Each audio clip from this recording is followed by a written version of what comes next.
Okay, I think it's healthy to take a look at the Mormon views on both God and the Mormon views on man, in the spirit of mutually understanding one another's belief system and how we interact with one another.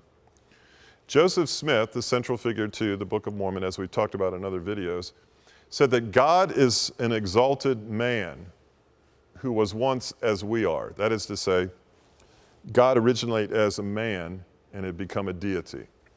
Okay? I guess it's okay, you can write that in any text you want, but let's think about that. If God is creator, who once was man, who later became divine, who created this universe? A man? I don't know. That's problematic. Lorenzo Snow, a prolific speaker and writer on the subject in the leadership of the Mormon Church, said this: "As man now is, God once was." Let's think about that. As man now is, God once was. As God now is, man may become. Now, that is to say, you're watching this video, I'm speaking into this video, with this idea that at some time we will each be God, a God. I find that difficult. Knowing myself how I know myself, I see myself differently. I see myself as a sinner in need of grace. A sinner in need of grace. The irony is, the Jaredite people that migrated from the Tower of Babel were exalting themselves to be like God or a God. And God so confused their language, knowing the potential of their ideology, that they actually thought they could be God, and God destroyed what they were building because of their pursuit of divinity. But yet the irony is those people migrated and were the historical genesis of a revelation that says one day they'll be like God. I'm missing something here.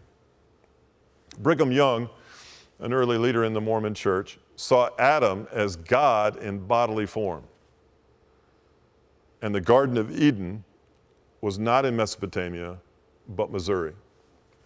Eve was a heavenly wife.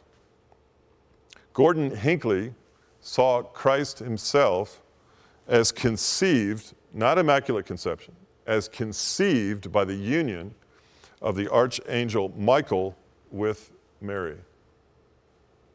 And that Jesus himself, and you'll see why polygamy is so important among Mormons, is that Jesus himself was married to both Mary and Martha. Now this is a unsubstantiated and gross deviation from 4 gospel narratives from 4 different perspectives in a culture substantiated with careful investigation all the accounts of the life of Jesus, and nowhere do you find in a biblical writing or a secular first century historian claiming that Jesus, 1, was married, let alone to 2 wives.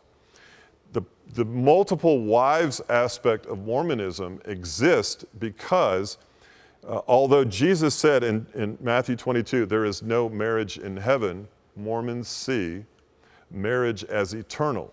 Therefore, those you are married to are there in eternity, in the celestial realm of the afterlife, to help you build your individual kingdom and help you to become a deity yourself. So herein lies a serious deviation from Scripture. Mormonism's views on God and man are quite different than that of Christianity.